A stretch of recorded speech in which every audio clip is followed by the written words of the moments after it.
Hello, everybody, and welcome to Attendance Bias, or more likely, a recap half episode of Attendance Bias. I am your host, Brian Weinstein, and today I have our special returning champion guest hosts, Josh, JW, and Skinny from the Stub Me Down podcast. Gentlemen, how are you today? Excellent, man. It's good to see you, brother. Hey, buddy. Hey, good to see you guys too again. We did see each other quite a bit over these last three shows. And for anyone listening, these are the three shows we are going to recap. The first three shows of the Half Baker's Dozen at Madison Square Garden. That would be Friday, July 28th, 29th, and 30th. That's Sunday at MSG. So unlike usual Attendance Bias episodes, there's not going to be any edits. There won't be any lightning round or any sort of fact check or anything, or musical clips or anything like that. Just three schmucks talking about their weekend going to see Phish and our opinions within. Sound good, guys? Sounds good to me. I mean, sounds awesome. And I am kind of a schmuck. Yes, I second that. Good for you. Good for you. Well, let's get going. Yeah. So, as anyone who's listening to this probably knows, Phish just completed their first 3 nights at MSG, 3 out of 7, lucky 7. And to get started, I want to ask you guys, when these tour dates were announced, Skinny, I guess I'll start with you. What was your initial reaction with a whole outdoor summer tour up until now, 7 shows at Madison Square Garden? Did you have the same kind of reaction as you did years ago for the Baker's Dozen? Were you confused? Were you happy? What was your initial thought? We were going. I mean, just looking at the tour, sometimes you got to figure that out. You know, I know a lot of us out there have children, and when you have children, it's kind of something that you got to kind of manipulate, especially in the summer. But we found out that they were playing these, and I was pretty excited. I know there was a lot of chatter, especially early on when the tour drops, or the tour dates dropped, that, you know, they're New York again. I mean, let's just face it. That's probably what they're going to do for a while. And if it's not just going to be a residency here, it'll be a residency somewhere else. And they're getting up in age. I mean, it's just like what you want to do to feel comfortable. I mean, I know I loved this weekend. It was awesome, but like, there's nothing like going home. You know what I mean? We were happy to be home yesterday, even though we had an amazing time. So we were excited about it. I love going up to New York, especially in the summer. And if it was going to be anything like Baker's, seeing MSG in the summer in New York City, I was all in. Yeah, I'm a lawn boy. I love outdoor shows. I love going from shed to shed in the summer. We did Pittsburgh and Philly, so I still got some shed time, as it were, but no Merriweather on there. We're a little bit partial to MPP, just being that it's close. So for me, indoor shows during the summer, I had the same feeling during the Bakers. I was like, oh man, but they were fucking awesome. Like, Phish is so comfortable in that building. Like, even the songs that you don't like or, aren't preferred, they just feel different inside MSG because the band plays there so much. And at this point, I've seen them there more than any other venue. And the music is good. I think for me, the one drawback, especially when these dates dropped, is like, I would love to go to all 7 of these, right? But New York's a fucking expensive town. And even if you try and do it, on the cheap, and we were looking at ways, my parents live in New Jersey, so we were looking at ways like, we could commute in from Jersey. We could, stay in for the weekends and then commute in for the midweek shows. And, then like Skinny said, we've got kids. Well, we've got a 19-year-old who doesn't really see us very much. But we also have a, 14-year-old who, again, actually doesn't really see us very much because she's at the beach and doing everything else. But, for us, it would have been almost 2 weeks, 2.5 weeks away. And So we're very happy with the shows we got, but doing, essentially a week in New York City is like, I mean, that's a couple mortgage payments, man. That's a lot. And even just the 3 nights that we were there was expensive. And you know what, like I'm not complaining about that. That's just was my thought when this initial tour dropped, but I was pleased that we got the opportunity to go to Philly, go to Pittsburgh. We're doing a couple of Dick's shows, and we still got to see some of these. So I'm excited for everybody that's going. I know, Brian, you're doing all 7, which we were, talking before we jumped on and hit record, but 3 nights in a row for me is tough. I was definitely feeling a little bit, and not like hungover. Like I think I had one day where I was a little bit hungover, but just the amount of walking, you're on your feet for a long time. And it does take a lot out of you, because your days are so packed. So, I'm glad for a little bit of break, although I am going to see a Grateful Dead cover band tonight. Can't stop them. Can't stop, dude. You know what? When music comes around, and this is a band called the Englishtown Project, and I was like, like we saw them once a few years ago and haven't been able to catch them since. And my wife is even like, are we really gonna go? And I'm like, I'm going by myself if you're not going. But it takes a toll. But you know what? There's nothing more fun. Yeah. There's nothing more fun. I have a little bit of a different perspective than you guys, just because, and I've said this on Attendance Bias so many times, I live so close to Madison Square Garden. I can get on a train. There's one virtually every hour or every half hour and be in Penn Station in 15 minutes. Yeah. So to me, it's no different than like a short bike ride to get to the biggest venue that Phish plays in terms of its prestige and its familiarity. Sure.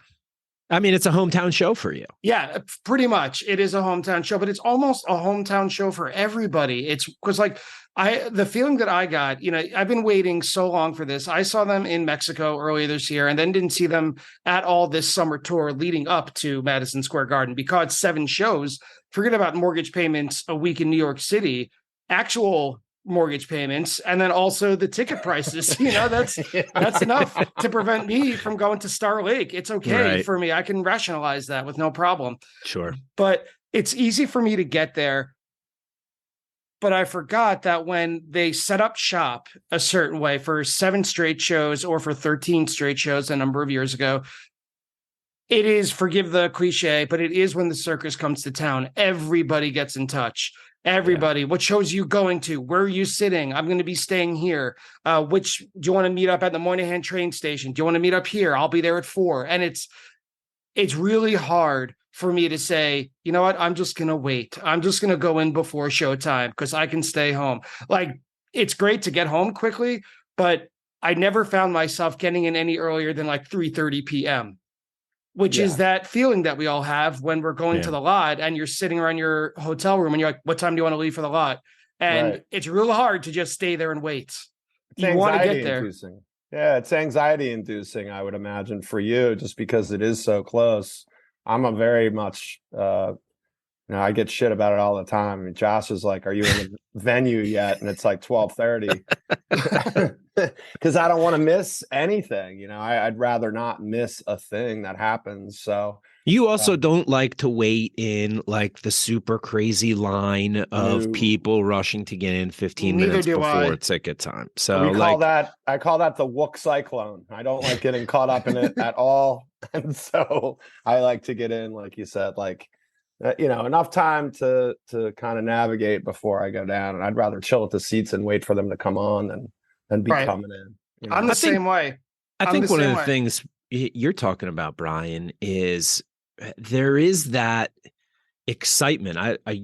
Our relationship is the prime example. We see you either through a computer screen or at a Phish concert, and that's it, right? Like, so that's a couple times a year. Obviously, we chat via text and Twitter and all that shit, right? But like, to go and see friends that you have because of the music. I think that makes the social aspect of it so much more fun. I mean, there was a whole bunch of people that we met in person for the first time that I had chatted with online or, on Twitter or whatever. And so just that, like putting, actual faces to names and feeling everybody's excitement. I mean, when we saw you at Mustang Harry's for the Osiris happy hour, like the energy was amazing and positive, and it was just a fun group of people to sit around and talk Phish and talk, what shows are you doing and all of those details, and just kind of share in that excitement that, especially nerds like us that not only go to the concerts, but then spend, hours and days afterwards, dissecting them. There was a certain a palpable feeling of being together, in anticipation of, what turned out to be fucking great shows. Yeah, absolutely. Especially that first night. We'll get into it in a minute. I'm just curious. I wanted to bring it back to what Skinny said just a second ago. I think this is going to be the way of the future. I think it's going to be fewer distances between venues, fewer locations throughout a summer tour, longer stretches, just 2 or 3 night runs at every place, and probably a large homecoming, which kind of reflects a little bit of what the Grateful Dead started to do in the early and mid 90s, although that was in the fall and usually in September at Madison Square Garden. They would play like 7 or 9 shows at a time because it cuts down on touring costs. The band lives either there or close to it, although not the Grateful Dead's case, but in Phish's case. And it's just logistically easier for everyone, if not cheaper, to stay in New York City than it is to stay outside Star Lake, Pennsylvania, or Star Lake Pavilion, Burgettstown. It's just easier from a management and performance point of view. Plus, for the Garden, it's amazing. The Knicks and Rangers are off season. The whole building is open and empty, and they get to make they get to make however much gross money that for 7 sold out shows, 7+. It's kind of easy to see the handwriting on the wall, in my opinion. But let me ask you guys this. You said that you went to the Man and to Star Lake, right? Yeah. Mm-hmm. So how did that prepare you musically? Like, what were your expectations leading into night one, if you had any? Did they lay any groundwork there for you guys as listeners?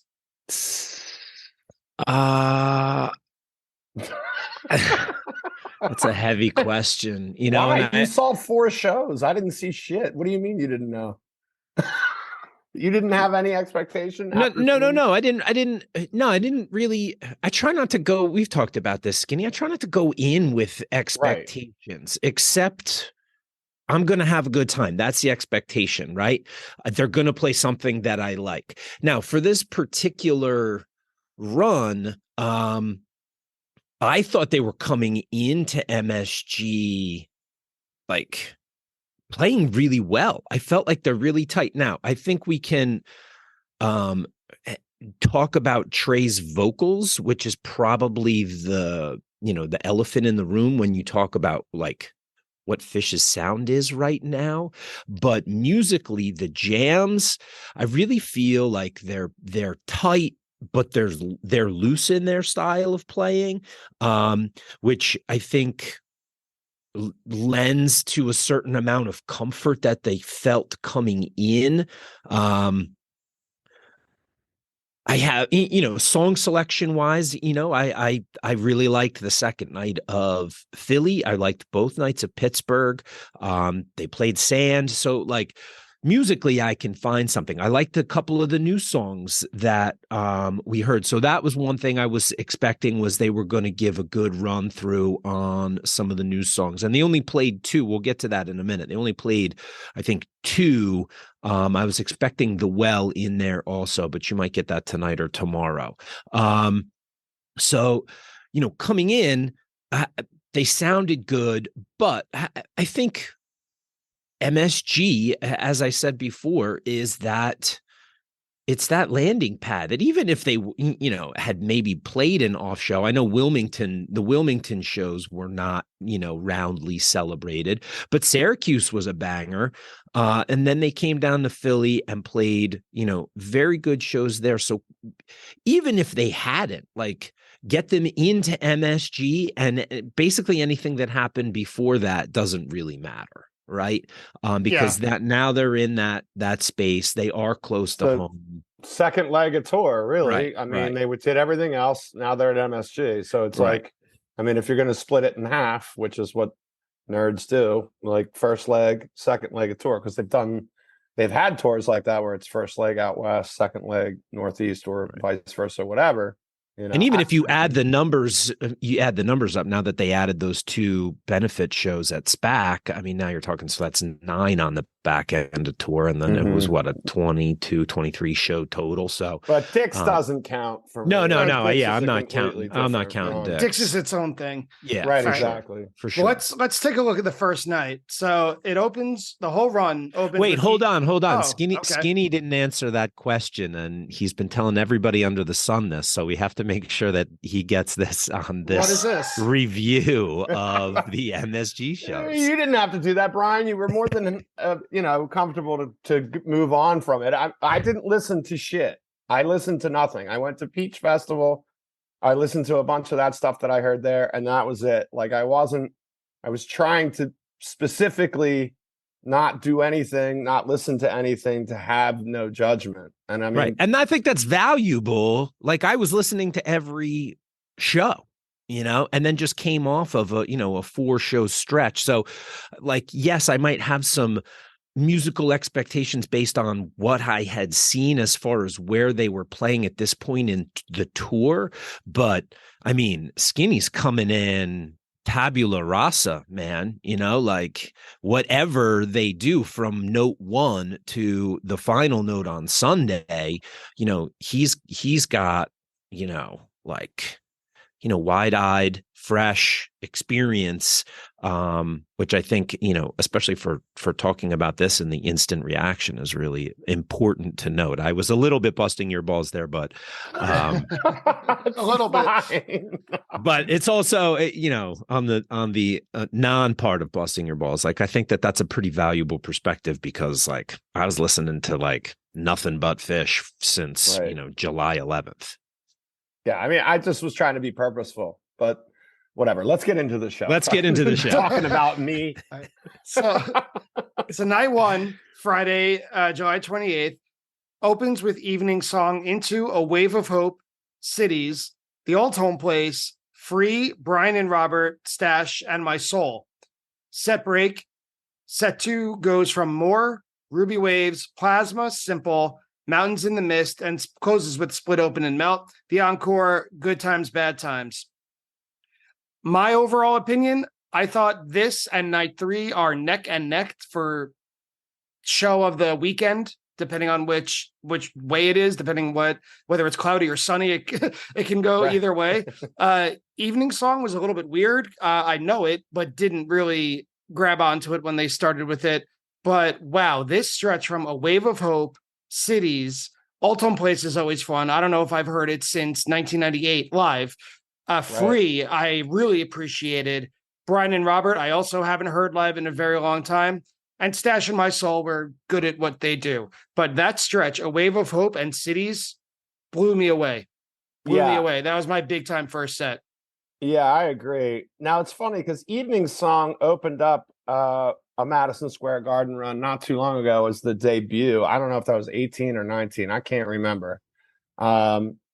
But I actually really love that song. And it is a weird choice, but I think it like kind of sets up everything a little bit. And I agree with you. The Wave of Hope, Cities is ridiculous. So I listened to that stretch this morning, and I just think right away in the Cities during, I don't know, probably about midway through, maybe there was a couple minutes left, I can't remember. There's just like this, one of the first of many humongous roars in the Garden, which you can't replicate, sorry, Josh, at a shed. I mean, you can a little bit, but but it's a different whole feel. So, comparing first leg to second leg, I'll say that right now is like in that city's maybe like 4 or 5 minutes left. It's somewhere around there. I can't just put my finger on it right now, but this humongous roar to what they were doing.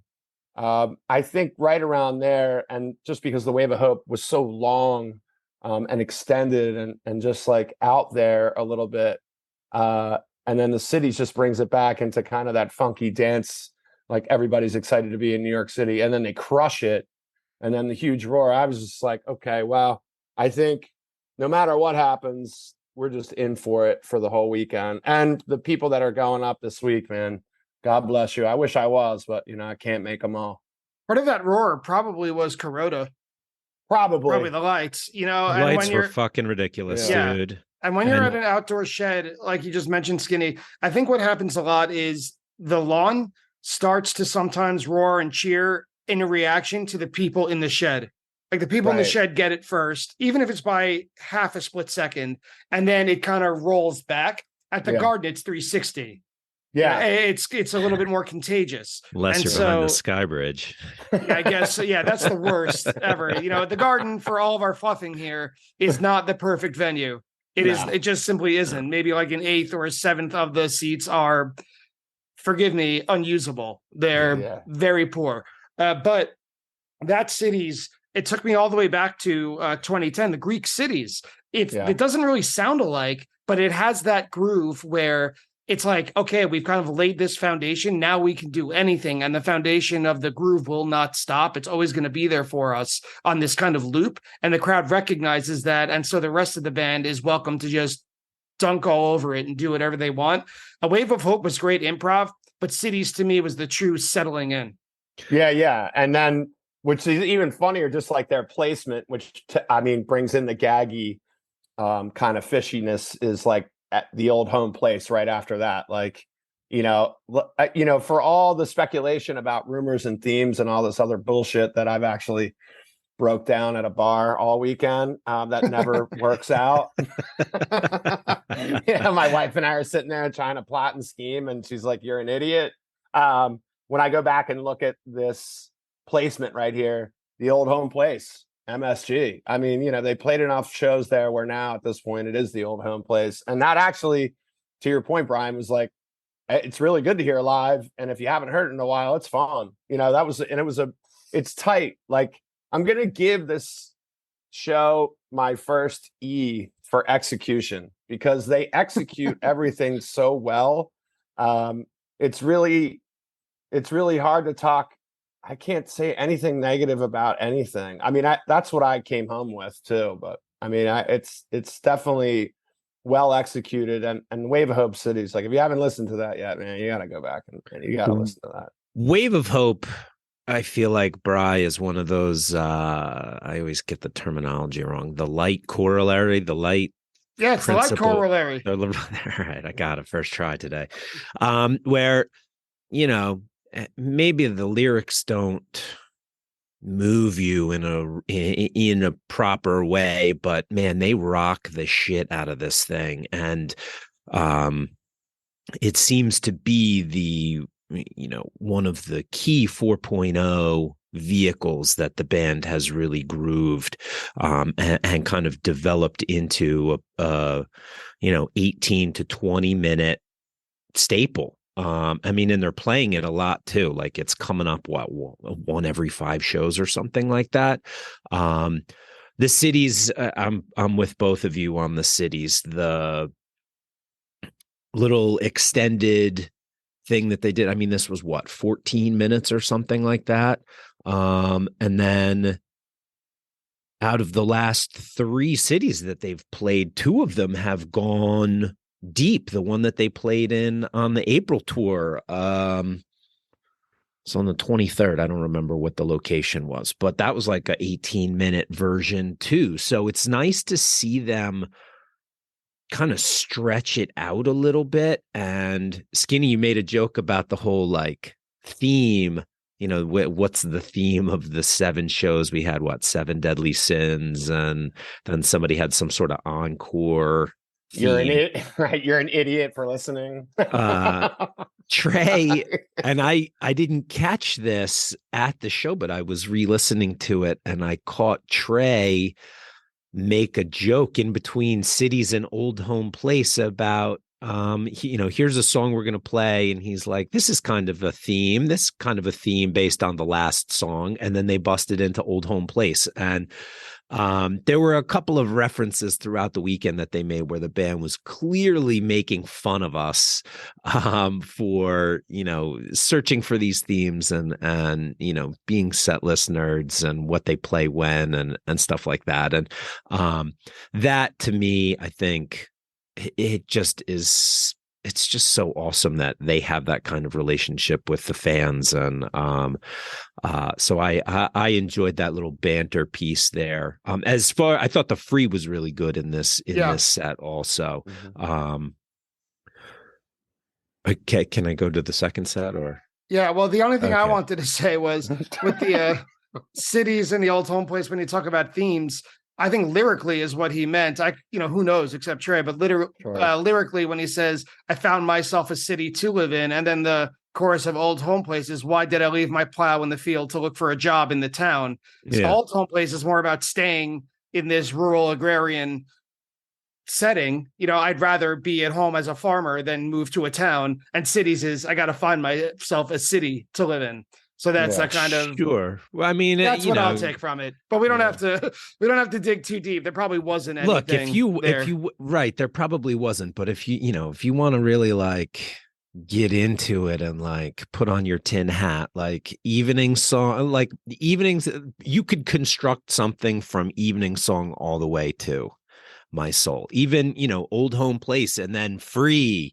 I'm floating in the blimp a lot, and Brian and Robert, like, I just want to sit in my house and watch TV. And, there's a lot of,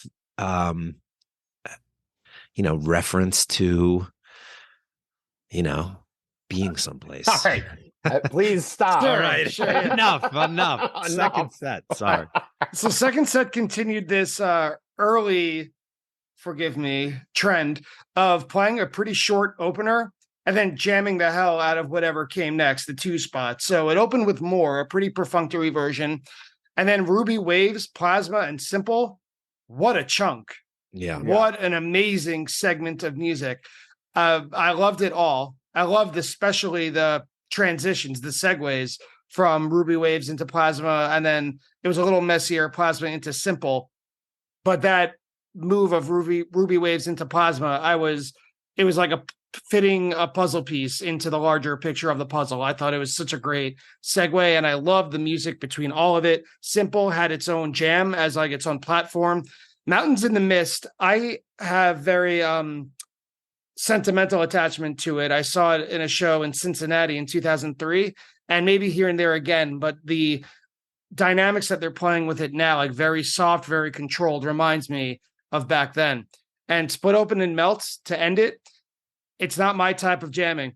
I don't like jams that don't make sense and is just crazy. I don't even want to say psychedelic. It's just like aggressive dissonance.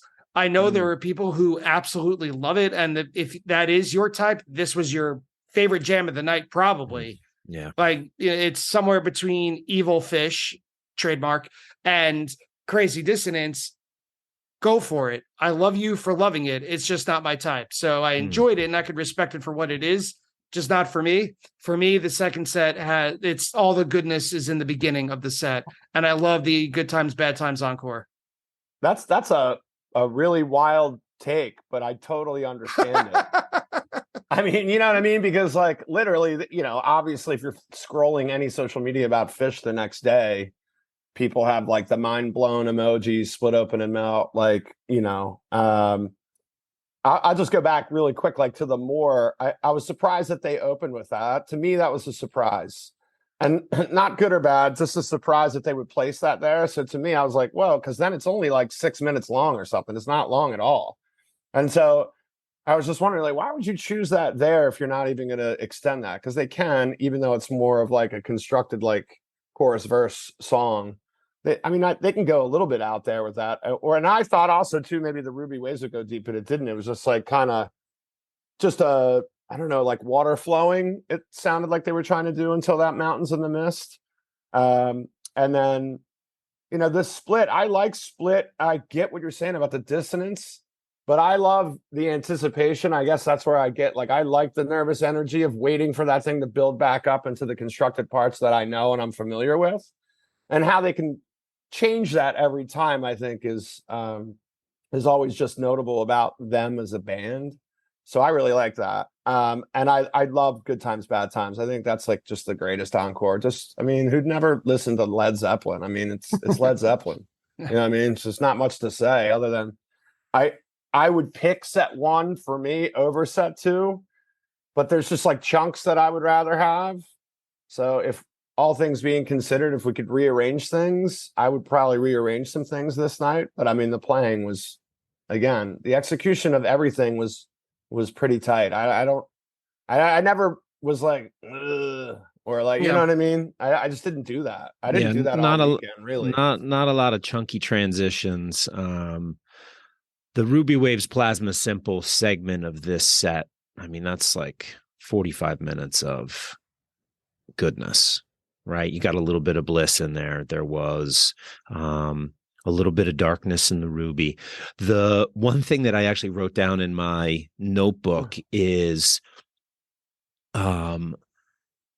Plasma, and I'm sure that I'm wrong on this, but Plasma for me has this feel like sometimes it can derail a set. Like it gets put in there and like sometimes it just feels like it strikes Trey to, play those opening guitar licks and be damned whatever they're coming out of or potentially going into. So sometimes it feels like, and if I had a little bit more time, I would have maybe looked up an example or two of when I felt like this happened for me, where the band is playing and Plasma comes in and just kind of feels misplaced. And so that was my initial thought when they went from the Ruby Waves into Plasma. And then probably about 4 minutes into the Plasma, I was like, yeah, no, that's not the case here. And that Plasma is one of the better ones that I've seen Phish play, being that it's a Trey band tune. And this was perfect in between the Ruby and the Simple. And they were all, I think, a little bit similar. And Skinny said, like flowing water. I feel like there was some connective pieces from the Ruby all the way through the Simple that made that segment, even though they were 3 different tunes, feel very cohesive. I just, that's one that I haven't had the opportunity to listen to more than once. The Split Open and Melt I did listen to again, and again, like Skinny said, I kind of like that frenetic, it's almost like running around, like which direction, like you run one way and then you're like, no, I got to go this way. And it has that, sometimes lack of focus. And it was big. It was big. There were big swaths. It was like, yeah. And then you take in the environment and, it's the building, and there is that kind of nervousness, anticipation, like when is it going to peak? When is it going to explode? And so I think that's a great set closer, show closer, whenever you can get that in there. Mountains, I love Mountains in the Mist. I got no problem there. And I will second the, Good Times, Bad Times. I don't think they play that enough. Agreed. So night 2, July 29th, July 29th. Set 1, Back on the Train, Down with Disease, The Dogs, Bug, Sugar Shack, Evolve, Horn, Into Foam, closing with Moon Age Daydream. Set 2 was The Wedge, opened Fuego, Into Oblivion, Into Wingsuit, Into 2001, with a really fun, in my opinion, interlude of Cracklin' Rosie, of course, surrounded by Hold Your Head Up, closing with Say It to Me Santos, and the encore of Farmhouse and First Tube. In my opinion, and I know you guys on your show don't do rankings, but I do believe I am going to, because this is my show. This is the weakest of the three nights, and it's still really good for, to put that as an asterisk. I like the Back on the Train opener. I always think it's capable. It's usually a number 2 hitter, but it opened it just fine. The Down with Disease was excellent.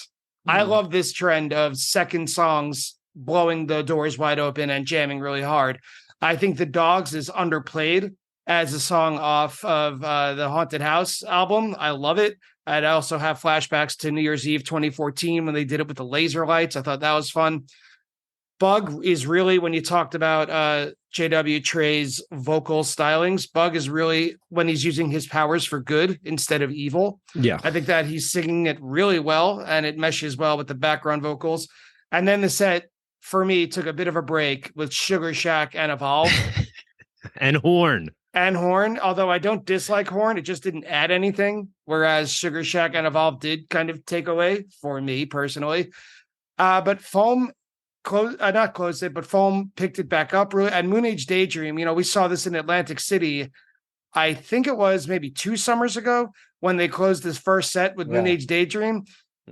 They own that song. They own that song in the same way they own Loving Cup, for example, that they could just crack it open and kill the audience with it. I loved it. Yeah, I felt like that Moon Age kind of saved me too, because I would agree with you that for me personally, it's the weakest of the three. The Disease was really good. I like The Dogs as well. I thought it was neat that he dedicated the Bug to that little girl. The Jovi, yeah, she was in attendance. That's pretty cool. Listen, Sugar Shack, if that song was constructed like, I don't know, the first 8 measures of the song, I probably would love it.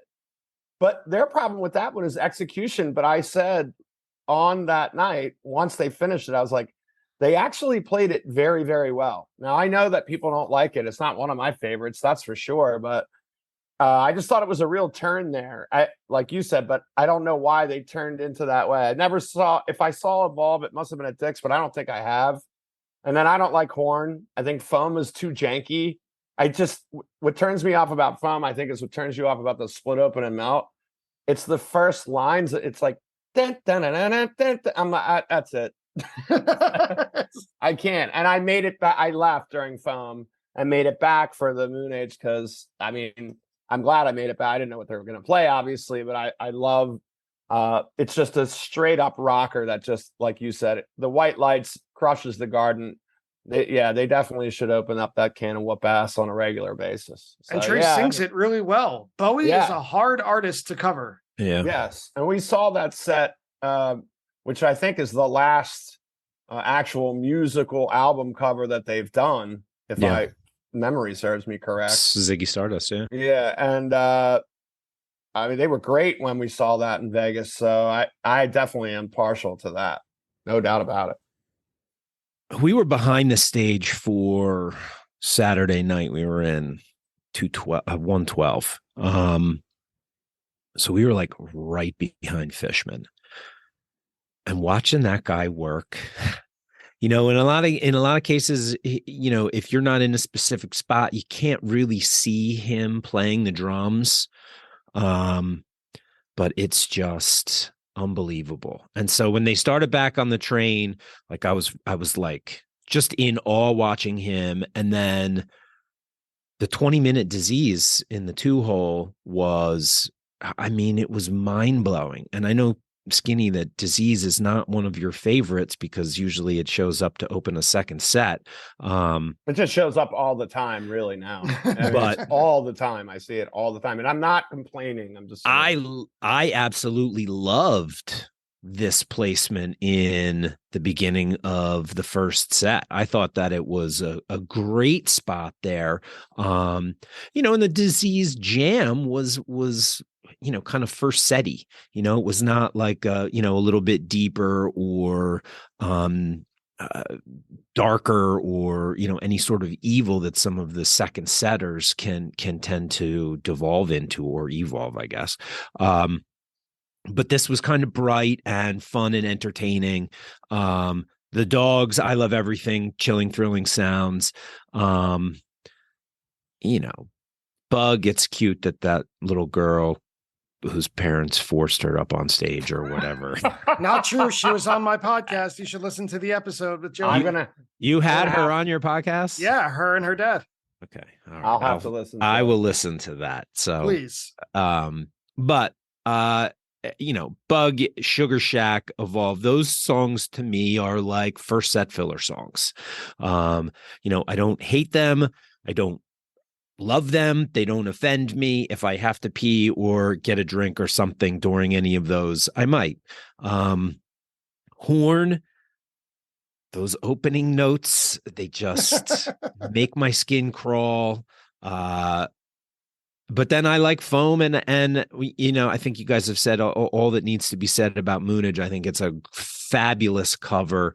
And this is another one too, where I think they really know where to place this to get maximum effect. Right here at the end of the first, I think, especially after, you know, you're talking 1, 2, 3, 4, you know, 5 songs where, you know, the general consensus is probably, okay, yeah, you know, we're on Phish show, but it's not like, oh man, yeah, they're playing Sugar Shack, you know? Has anybody ever done that? But you're gonna get that, you know, with a Moonage here. So I really think that the placement of this, well played, and this is probably one of my favorite covers that they do, just because it's so consistent. Yep. Set 2, The Wedge, Fuego, Into Oblivion, Into Wingsuit, Into 2001, Hold Your Head Up, Cracklin' Rosie, Hold Your Head Up, and closing with Say It To Me, Santos, and the encore are Farmhouse and First Tube. For me, this goes all the way through 2001, or actually through Cracklin' Rosie. I guess the whole set is pretty damn good. I mean, Yeah. the start of The Wedge was pretty great. It was a very typical Wedge, kind of like Back on the Train in the first set. But that Fuego, I think, is what most people walked away talking about. At the end of the show, though, I was walking away talking about Cracklin' Rosie because it was toward the top of my most often played but never seen stat list. And now I could cross that off. It took me back to like when I was first getting into Phish, and I was listening to a lot of shows from like 1993 and 1992 because that's where the best quality recordings were from.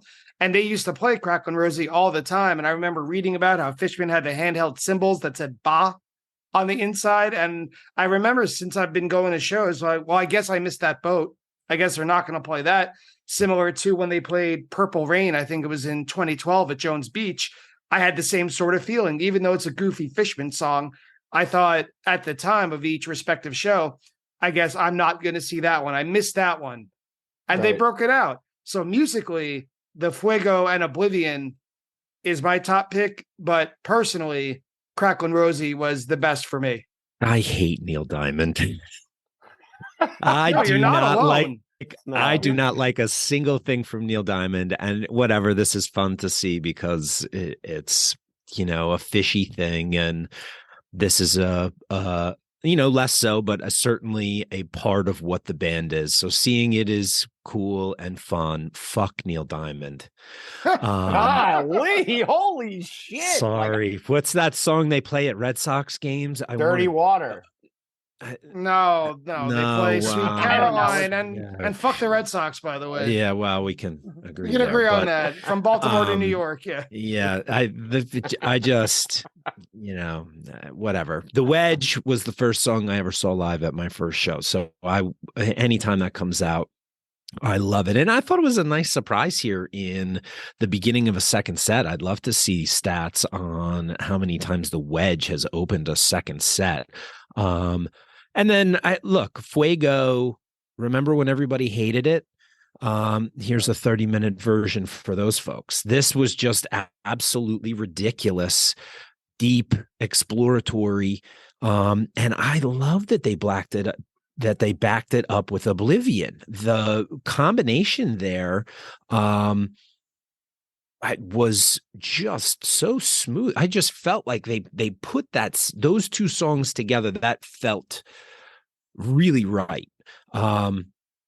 I like Wingsuit. I liked all of the, the Fuego show stuff. So Wingsuit I thought was good. And I love the moment, when they peek it out and then, everybody's kind of standing on the edge of the cliff and they drop it and Kuroda hits the building with the lights. And that's a Phish moment for me. Like, has just always felt, and I like the song, this song Wingsuit has some meaning for me personally. And then, 2001. So for me, that the beginning of that set was just super powerful. I mean, you're talking about a 30-minute song in there. And then Oblivion was 14, so you get a great chunk of music there. When they do the hold your head up and, stuff like that. It's fun. It's entertaining. I try and judge some of these shows based on re-listenability. And I can guarantee you, aside from, a happenstance listen, I'll never hear Fishman sing Cracklin' Rosie again. What if you accidentally hit like the forward thing on your car? It might come on. I mean, it might, but I'll know it because it also says it on there. And I'll be like, oh. All right. And you know what? In the Santos, I think is a fun one, and I think fills the spot, right? I don't know how many people are crazy about Santos. I think it's a fun tune. It's great to sing along to. I know that the Farmhouse encore was maybe not well received, but then Trey Rock starts it out with the first tube to send us home happy. So and Farmhouse was well played. I think it always so I saw somebody say that there was a palpable groan from the crowd. I've heard those. I didn't hear that during the Farmhouse. Yeah, I don't think I got that during that. I think it was just quiet. I think it was just quiet. I think everybody knew it was going to be at least 2 songs for the encore. Yeah, right. I mean, I didn't hear that. Farmhouse, I love when I wish they would just play a Farmhouse, No Woman, No Cry, and then everybody would probably shut up about it, For me, I love the whole set. I thought it was awesome. I like when they do the Fishy stuff, and I thought that was so funny. Like, I have a lot of pictures of Phish out there doing his thing during that whole part. And seeing a Hold Your Head Up when they did like the Tweezer Fest at Merriweather, I think in 2014. So it just kind of brings me back to that because that was funny. Even though they didn't do Cracklin' Rosie there, they did Jennifer Dances. Yeah. Well, my biggest, the 2001 was another one of those just insane crowd roars when they peaked it out.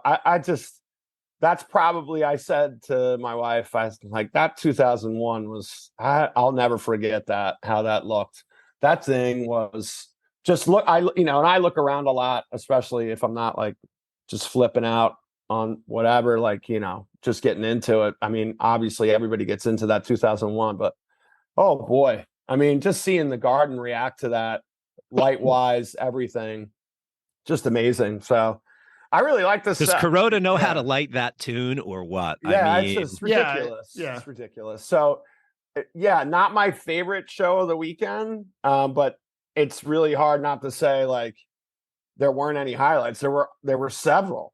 I mean, I love the Fuego. I like that song. I love the Wedge. I don't think I've seen the Wedge in a while. Actually, I'd have to go back, but if I've seen it, it wasn't anything notable. So to see it as like an opener was kind of cool. I like that part. And I like that whole transition there. The Fuego, Oblivion, Wingsuit into 2001 is just like, it might not be the best show of the weekend, but that spot right there, it was just, man, that was amazing. So it's hard to sit here and like, throw shade at any show because every show this weekend had, a lot of perfection. So I was really pleased and no problems. I got no problems with you people.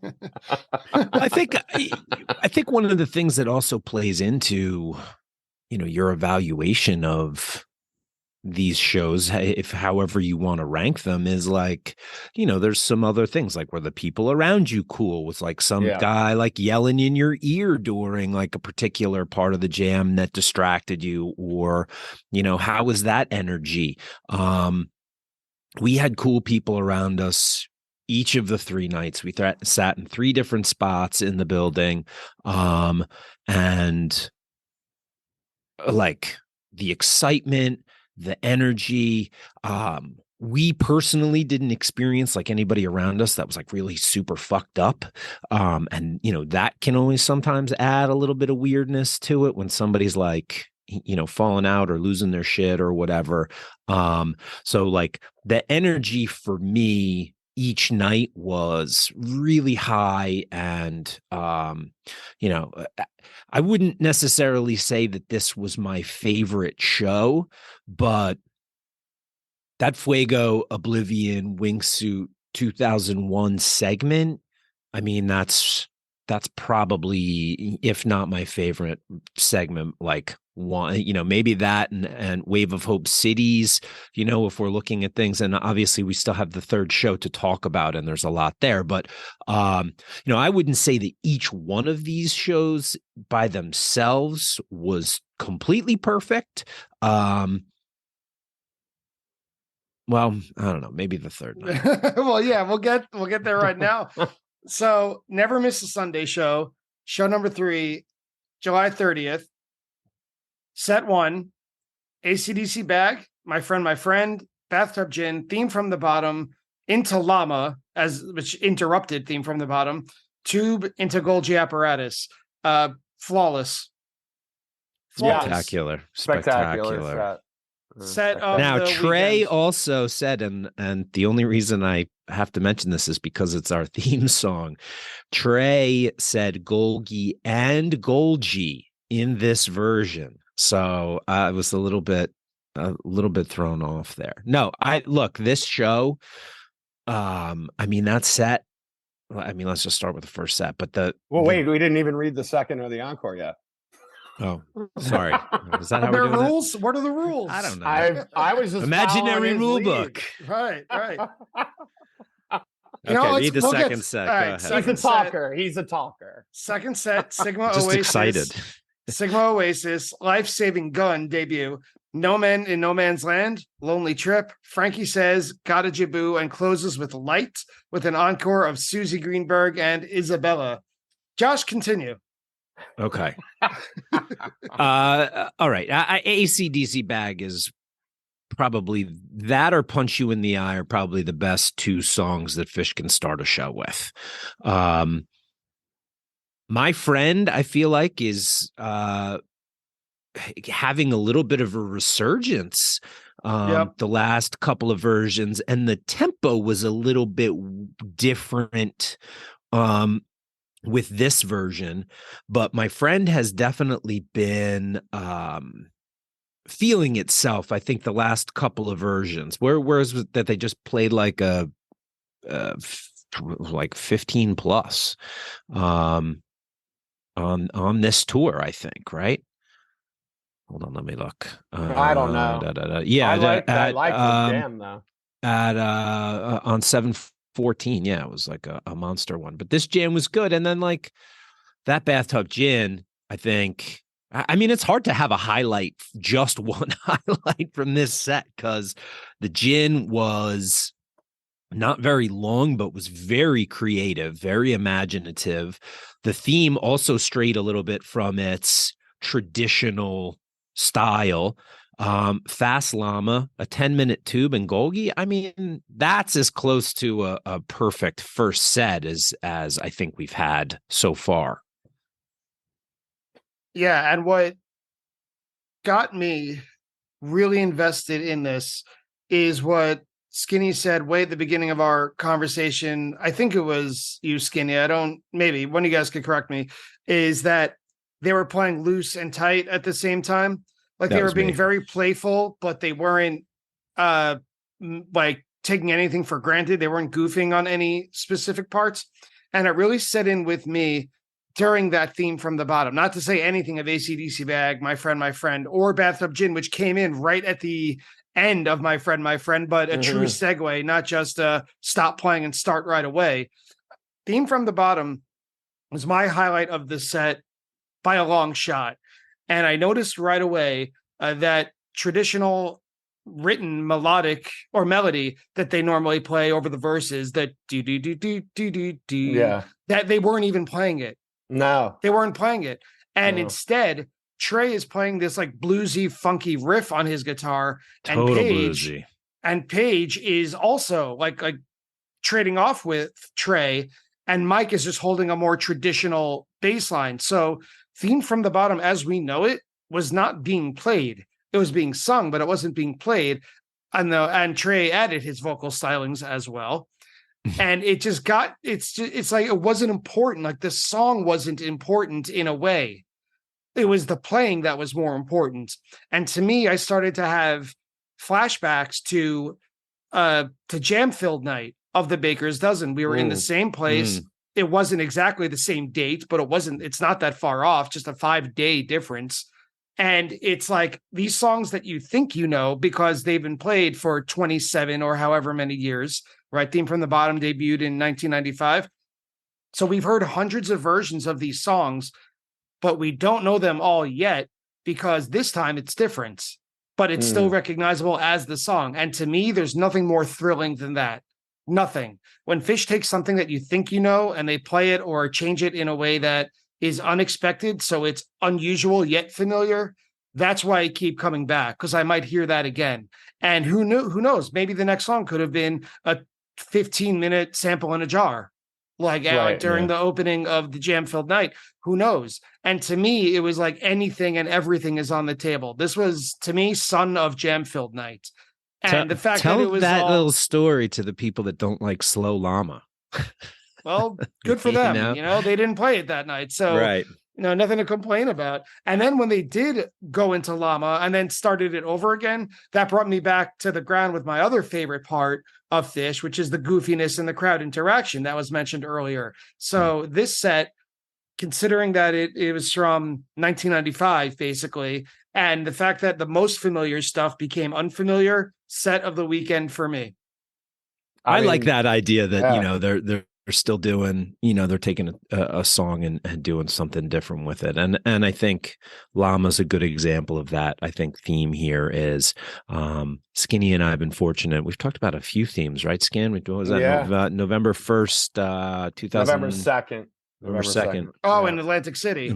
City. Which I thought this one was going to go someplace else. And I thought so too. I mean, when they were in that jam that you're talking about, I was like, oh shit, hold on to your hats. This might get insane. It was good enough anyway. I thought it was just fantastic. I can't wait to listen back to it. This is the only show I have not yet listened to. And then they kind of, I don't know, it wasn't necessarily like they completely aborted it or like just got away from it. They were in it. And then they, I guess the decision was just to play Llama. I know before this theme and after the bathtub, or right when the theme maybe got started, is when Trey walked over to Mike, and Mike and Trey were having a pretty intentional conversation. And I'm sure it was not just about that and what they're going to do. It's probably what they're going to do moving forward. Yeah. And I, after seeing that Llama, and I've seen Slow Llama a couple times, and I don't know, man, Slow Llama might be dead. So, and the Tube Jam, I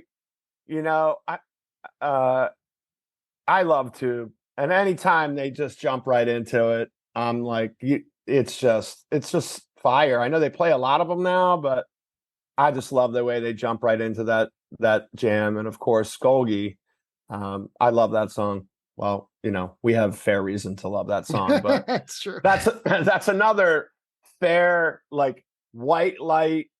I'm going to give it to you just to crush that first set, which also can be for them. Sometimes I don't know why they just don't play it right. It doesn't sound good, or it's just not as strong. But that whole first set crushed from beginning to end. There's nothing really to break down. It's like that. It's the best that I've heard. I think I said, again, another E for execution. I said to every song they played was executed perfectly in that set. Like, how many times do you get that? How many times do you walk out of a Phish show and say, every song I heard in that set was perfectly executed? I mean, I think the other thing here is the actual choices, the set choices. Sure. Bag, Right. My Friend, Gin, Theme, Llama Tube, Gogi. Like there's not an iota of a note in that to complain about, like these are all fan favorites. I mean, Golgi's one of the songs they've played the most over their career. I don't think I've ever talked to anybody in decades of being a fan that were like, Theme from the Bottom, that song sucks. Like there's no dogs in I'm this sure set. there's somebody They're out there. yeah. I'm sure that there are, but they are an anomaly. And I think for your money, these set list choices for set one, lives up to the don't ever miss a Sunday show, especially a Sunday show at the Garden. I think that the hype and expectation matched what they delivered on this set. This set for me passed the bathroom test, which to me is, if I had to go to the bathroom throughout this entire set, when is an appropriate time to go and feel like I won't miss anything? And I just had to go at the beginning of Golgi, but just because I held it all the way through AC/DC Back, all the way through the end of Tube. And it's like, well, it's either pee my pants or just miss the beginning of Golgi Apparatus. That's what I did. That was my exact same timing. I waited until after as they were, I guess it was the beginning of Golgi. I was like, I have to pee. Yeah. So it was close. Our bathroom was close. So it was... yeah. So this set passed that. Second set, Sigma Oasis, Life Saving Gun, No Man in No Man's Land, Lonely Trip, Frankie Says, Gotta Jaboo, and Light with an encore of Susie Greenberg and Isabella. My theme that I came up with about 10 seconds into Sigma Oasis is this set is going to be all 3.0 songs. I was almost right, minus Gotta Jaboo and Frankie Says, but I thought that they were kind of making a statement because of all the joking in set one about Llama, about we used to play this song in the old Madison Square Garden before all you fans were born, all that goofiness. Yeah. I thought that they were trying to make a point with, we could play a set full of golden oldies and then play a set full of brand new music and still jam the fuck out of it, which they did with Life Saving Gun and No Man in No Man's Land. And I really enjoyed that. So Life Saving Gun, never heard of. Spent a good portion of the first couple of minutes on my phone, refreshing, trying to find the name of the song, to the point where the friend to my right just looked over and said, "What are you doing?" And I'm like, I need to know. I need to know. But I obviously found it eventually. And the jam in No Man in No Man's Land, which I know is not always the most popular song because it's very repetitive and it's basically one note and one chord and one drum beat. I was bought in.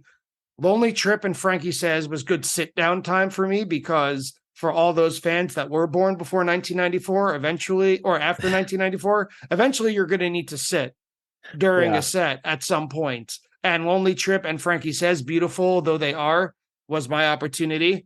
Gotta Jaboo had a big peak that I loved, and y'all know how I feel about Light. Yeah, I mean, the loop in the Jaboo is what I like. It was pretty cool to hear that again after a while. I don't know. They used to do it all the time. So when I hear that, I love it. I do love that transition. Not that transition, that part again, these big chunks like Life Saving Gun, which I never even listened to January. So there's me for fresh ears. Like I never heard the song, nothing. Like I knew nothing about it until after the show. And then, I've seen No Man in No Man's Land so many times, but I do like it because they always have the potential to go deep with it. And I've seen a bunch of these songs go deep, meaning the versions go deep. And I didn't sit down until Light. Funny that you said that. I paid attention during Lonely Trip, and I don't know if I'd ever saw Frankie Says. I'd have to go back. So I was like, I don't think I've ever seen this. So I was paying attention to that. And then, of course, I like the Jaboo a lot. But I wish they would have kind of turned things around here. Like I would have rather, like, if I had a chance to manipulate a set list this weekend, it would have been this one, regardless of whether they were playing 3.0 or 4.0 songs intentionally. I would have put that Light somewhere else, probably in the beginning or maybe even the 2-hole, and let it explode. Because again, I don't necessarily like the song either, but I do respect its ability to just have these amazing jams that go into something else. So it probably would have been just a little bit of a different feel. And I've never seen the set end with Light. And has it ever ended with Light? I don't know. Yeah, I Probably. don't. Yeah, I'm sure it has. Hold on, let me. Well, I'm not that big of a stat nerd. I thought, oh, that's the end of the set. Okay. So I was really, I mean, I was ecstatic when they did a Susie Greenberg Isabella, because I mean, I like Susie anyway, because again, crushing the end of the weekend. Glad you guys had a good time. Here's some more White Lights. We're going to play the shit out of this. And I know I got one more, which, by the way, everybody should be happy. I didn't leave for one encore of this. I stayed for every encore. Wow. Holy shit. Thank you very much. Wow, dude, that's impressive. Send me your money in the mail. But yes, wow. I stayed for everyone. And I'm glad that I did, specifically for the Isabella, because that shit rocked. It was just awesome. Brian, I didn't even think about the 1.0, 3.0 breakdown of set 1 and set 2. I mean, obviously it's not perfect, but it's definitely interesting. I thought when they started Sigma that they were going to break away from the 2-hole format that had been basically the model, because Sigma's one that has obviously gone out on a number of occasions. But man, I think Life Saving Gun might be my favorite of the new tunes. And I feel like I heard it when they released that album that was panned. Wasn't that like that was January? Was right? it? Yeah. So it was on there, and I think I listened to it, and we might have even mentioned it on a previous episode where we were just talking about new music or whatever. And I think I might have mentioned that tune. But obviously I didn't know anything about it. And I really feel like this has a ton of potential. I mean, anytime they debut something that goes as deep as this one did, I think that, tells you something. I think the band really liked playing this one. No Man in No Man's Land, I have always enjoyed. And the funny thing about this is we had in Philly gone to this art exhibit called Wonder Spaces, which was over by Reading Terminal. And it was like this super cool, like you're part of the cosmos. And we did this like VR thing where you got like swallowed up by a black hole, and the entire time I'm sitting there, I'm hearing the words to No Man in No Man's Land. And so then just seeing that in the jam, it just kind of was like a funny circular thing for me. Lonely Trip, I really like that, and the sentimentality there. I totally blanked on. Frankie says I couldn't remember the name of that. I was a little embarrassed when I was trying to keep the set. That was only like the third time I'd seen it, but that's not a frequent one. And then Jabu Light is a very comfortable place, I think, for them to end this show. I really like Jabu. I feel the same way about Light as both of you. It's I don't necessarily have a affinity for the beginning of the tune, but it is a very consistent jammer. And for me, I associate like the term jam vehicle like was invented because of Light, because of this song where, a lot of people are like, the song's not that good, but they can take it to some places where, you'll absolutely lose your mind. And, so I'm sure that's, again, not correct, but I feel like for me, I associate the term, like if somebody's like, what's a jam vehicle? Light is the first song that's coming to my mind. To me, it's and then the encore, dude. I mean, this is an epic encore. Yeah. No one should complain about anytime you hear Isabella. If you complain, we're taking your card away. Yeah, right. But nobody don't complain about Jimi Hendrix. Yeah. But Jam Vehicle to me is Tweezer, because I always think it's barely a song. It's pretty much one line of lyrics and it's one riff, right, for 9 minutes minimum. And so it's just an excuse to jam to me. I mean, you talk about your most meaningful Phish songs. you can't really name Tweezer unless you're talking about the music associated with it. Well, Because so as a song, it doesn't hold much. I'm going to disagree with you a little bit here because I look at the term jam vehicle as more of an excuse, whereas, Tweezer is universally beloved by everybody, right? It's Phish. It's the quintessential. They play it, they jam, everything is great. You're never going to see a bad Tweezer, right? But when somebody's like everything can be a vehicle or, a jam vehicle, like I always think like it's the vehicle is helping the part of the song that people are like, maybe I don't really like this part, but it jams. And so it becomes this, I don't necessarily like the formal part of Light, but it jams. It's a jam vehicle. So that's kind of my association. I mean, it's just an interpretation thing. These opinions don't necessarily represent all of Stub Me Down. Right. Or matter to anybody at any point about anything. Right. But what the second set did for me for this show, and I think this is what might put it over the top over night one for me, is because of Lights, not specifically this version of it, but the Light corollary for anyone who doesn't listen to Attendance Bias. It's the fact that the newest songs that Phish plays, the more I don't like the newer songs, the better they're going to jam them. And I think that's just a general rule throughout their history. And when they played Sigma Oasis to start it, which I do like for the record, I was thinking, well, if this is all going to be 3.0 songs, what am I going to do? Just sit here with a frown on my face until they start jamming? What a shitty way to enjoy a Phish show. Like if they play Light next, what am I just going to fold my arms and, frown for the whole time? That's no way to live. So this kind of broke me, this second set, and my stuck up opinions, and said, you're going to like this, whether you like it or not, because they're playing so well. And you can't just avoid new material for the rest of your Phish going career, which I hope lasts a long time. That didn't turn out to be the case because No Man in No Man's Land been around for it since 2015 and Frankie Says 98 and so forth. But with Sigma Oasis and then a debut, it's like, well, just let it shine on me. Like, let it fall over and I'll just absorb whatever falls on me, because I can't be a stuck-up asshole and have a good time at the same time. Those two things are in conflict with one another. So I think that's what puts this third night over the first one, the first amazing 1995, and like Skinny was saying, perfectly executed first set with jamming and unfamiliarity within the confines of familiarity, and the set two kind of breaking me into accepting new songs that I instinctually don't like, but will enjoy.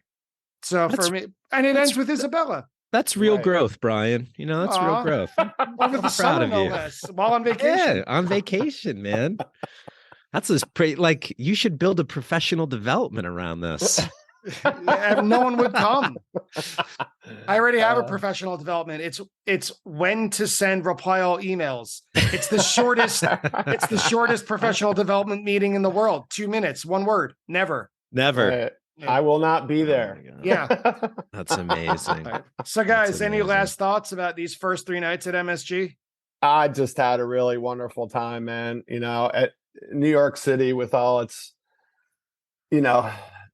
flaws and bed sores, there's really a lot of good parts about the city. So when I see people say like they don't want to go to a run at MSG, or they're too afraid of the city, or they're not sure how to navigate it, just remember, like it's not as scary as you think it is. And once you get into the friendly confines of Madison Square Garden, man, everything's going to be all right. So I just, besides the copious amounts of money that were spent, I mean, you can't take it with you. So I was just super pleased. It was probably, I mean, it's up there with the April run, which was the last time we were at the Garden. So, I mean, besides that spectacle of whales and sea creatures, they did not disappoint.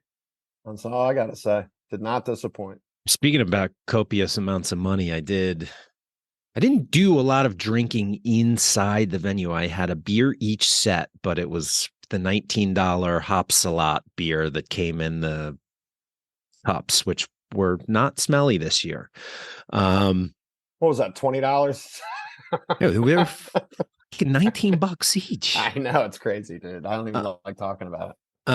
But then I only had, like I said, I had one beer each set. So like I felt a little bit better about that. I mean, look, overall, Phish, New York City at the Garden is I think it's the pinnacle of seeing this band, especially nowadays because of just the relationship between MSG as a concert venue and the crowd and the band. So it's never not going to be fun. The new songs Oblivion, and we called an Oblivion in the I think it was in Philly or maybe it was Pittsburgh. Life Saving Gun, I think those are great additions. Like I said at the beginning, I bet you The Well is maybe tonight or tomorrow. That's a pretty good tune that can get a little bit dark and in some shadowy places. So that's a good one. Overall, I think the band is ripping, and these next 4 shows, I think tonight and tomorrow, you're going to get, maybe something a little bit different because they're the midweek, people might be taking these off. There could be that mentality, kind of like the skipping Syracuse because, it's a little bit out of the way between Pittsburgh and Philly. Right. So, you might see those shows really absolutely rip. I think that you're going to have a good time no matter what, bro. I'm jealous, but you know what? I extend my good wishes for everybody that's going tonight and tomorrow and this weekend coming up. And then, I think it's also really cool that they added those 2 SPAC shows for the Vermont flooding benefit. I mean, that's awesome. I know a lot of people that are going to try and hit those SPAC shows, and then I'll see you at Dick's. So it's been a good summer so far, man.